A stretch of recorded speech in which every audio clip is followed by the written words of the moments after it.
if I was detached from the children, if I went into the situation of having Feather's Tail and having these children in my care, and I began detaching from them because I was afraid that some of them might die because they're sick, or I might get hurt if they run away like some of them do, then I would not be an effective father or guardian to those children. So I used detachment to nestle myself right in the chest of God before I went to Tanzania. And I still do detach, as in become thoughtless. I detach from my outer world, but what I'm actually doing then, in detaching from that, I'm attaching myself to God. So the polarity is required, and there's no right or wrong, there's no right to be detached or attached.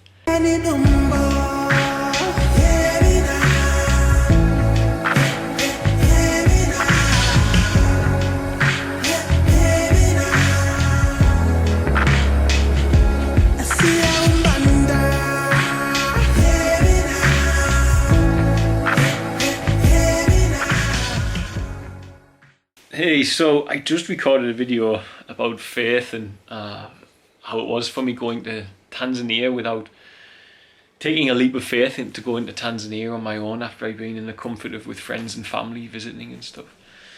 And detachment and attachment came into my mind whilst I was doing that, and it's a big subject, but I think people, when they are practicing meditation and they're developing themselves spiritually, it's a topic that they get very confused with. People think they need to become completely detached like the Buddha and just float off into nirvana. But I learned, because I did that. I actually did that. I meditated and I walked alone in nature for a very long time. And a dear friend of mine called Sarah, she's a children's yoga teacher, and she was a special needs teacher. She's a very sparkly person is how I would call her. She met me when I was in a very monastic state after we hadn't seen each other for many years. And she said to me, if you're going to go and follow 1111, Sarah knows 1111 because she followed it too. Another story for another video. I'll ask her if I can tell you about it. But ironically, we never... Okay, hang on, I better fill this in. I never met Sarah because of 1111. We were already friends in a completely different world. Actually, when I was young and didn't really think of spirituality and I was taking drugs and things like this, I knew Sarah in that scene. And as we grew older, Sarah and I both ended up having 1111 prompts in our life. This is what I meant by that. But for years, we hadn't seen one another. And she saw me when I was in a very monastic state, very detached from everything, spending a lot of time alone in nature, meditating and praying. But I told her that I'd been called. I believed I'd been called by God, and his calling being using the synchronicity of 1111 and other synchronicities to go and serve in Tanzania. And she said, this is wonderful, but you're in a very detached state, monastic state, and I found a great deal of strength in that state of being. But I also understood that slowly but surely I'd have to release that level of peace that I'd found within myself to do what I'd been asked to do. And now, as the guardian, as the universe has entrusted me, after giving me this sign to go there, it must have known something about me I didn't back then, because I didn't know what I could possibly do when I got to Tanzania, but it obviously saw something I could do which I couldn't see in myself. And the universe entrusted me to be the guardian of its children, and I am the guardian now of, as you all know, good God, I don't even know how many, more than 30 children, I think. Yeah, I'm the guardian of, I'm the guardian of more than 30 children now. It might be nearing 40, I don't know, I need to work it out. But anyway, I'm the guardian of more than 30 children.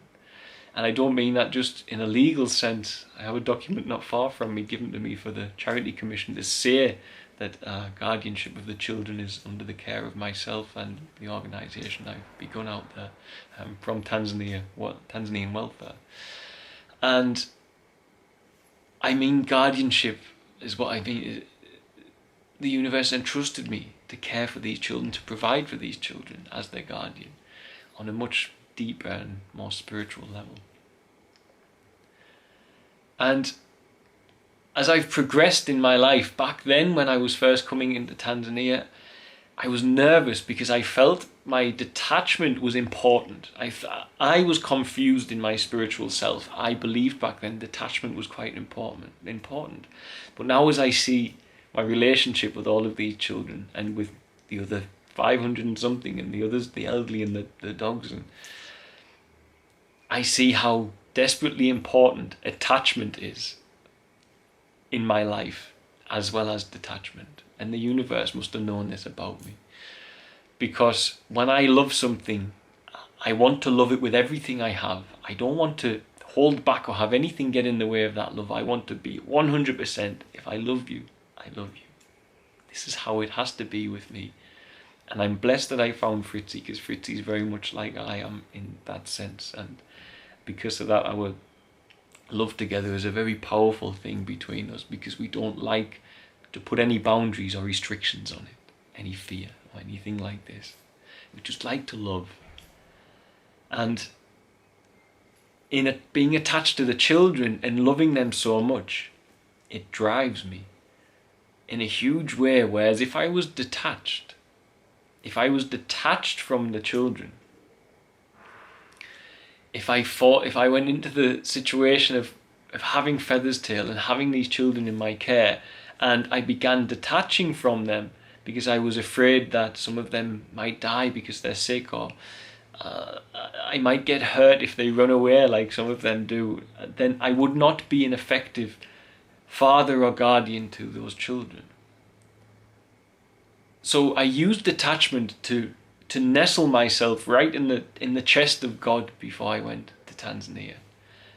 And I still do detach, as in become thoughtless. I detach from my outer world, but what I'm actually doing then, in detaching from that, I'm attaching myself to God.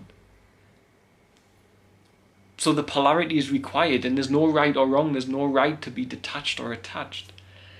For me, I have to be as attached as I can to the children that I'm caring for. So as every day when I wake up, even if I'm feeling a little bit worn out and I don't want to do it, the love I have for them says, no, get up and do it. Let's go and sort it out. You've got to. It's Deanna or it's Daniel, or you've got to do this, John. And that's what my ego now does for me, because I've become friends with it, whereas most people in the West are still struggling with that side of things. And I learned that being attached and being detached, is exactly as important as one another. And they are both one in the same, because they are a polarity. And it does help us if we are going off to do something, to detach ourselves and to become very centered. And this is what I think holidays should be for human beings. Holidays are a way to detach from the material world. In Christianity, the world of Satan. You would detach from it so you can nestle yourself in God and be rested. Because when you return to the physical world, which is still, God is still there, but a lot of the physical world in the West is the domain of another energy. We know this from the behavior of people. Then you need to be recharged so as you can stand tall against those temptations of the material world, which make people not achieve what they wish to achieve.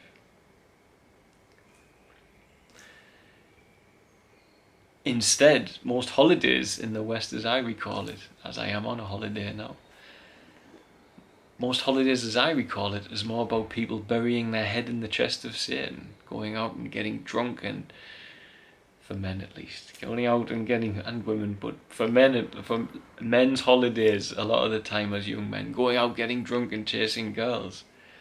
I mean, complete attachment to the five senses in the material world. And yes, there's, as I say, they are one in the same, but they require a balance.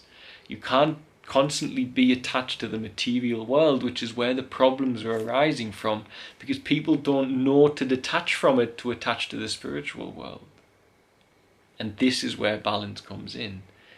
It's not wrong in general to be attached to something or detached from something, but to become attached to one thing within the paradigm of your reality, to become only attached to the material, means that another spectrum of your reality is going to suffer. Your spiritual, your emotional, your inner self will suffer.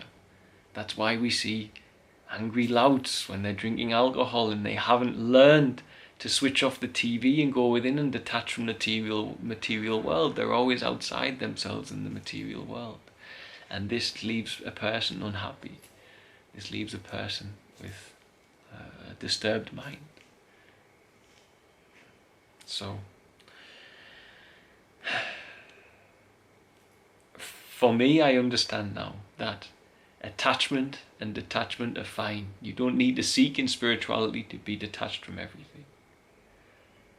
You can become attached to the love of your children. You can become attached to the love of God. You can become attached to the love of your own health. But learn the difference between attachment and addiction. And don't get attached or addicted to the material world, because those things that people are misunderstanding about spiritual practice, where they say detach from the material world, it's because your body, your five senses, can do stuff without you and can become addicted to those things that you are embracing too heavily in the material world. And when you do that, you lose control to your five senses. You lower yourself into the animal nature instead of in the nature of the being, which is where the term human being for me stems from, is to be in the nature of a being, not in the nature of an animal. Which again leads on to something else about Kundalini. You know what, I think I'm going to record a video about Kundalini when I finish this one as well. I've got a lot of time on my hands today to record videos, so okay. Anyway, attachment, detachment. There's no right or wrong. But try not to attach yourself to things that are going to harm you and others around you, things that can become addictive. But in your spiritual practice, your pursuit, becoming as madly as attached to as many things as I can in Tanzania has been just as important to me as becoming as madly detached from as much as I could before I went there. And both have grown me spiritually just as much as the other. Okay, much love, guys.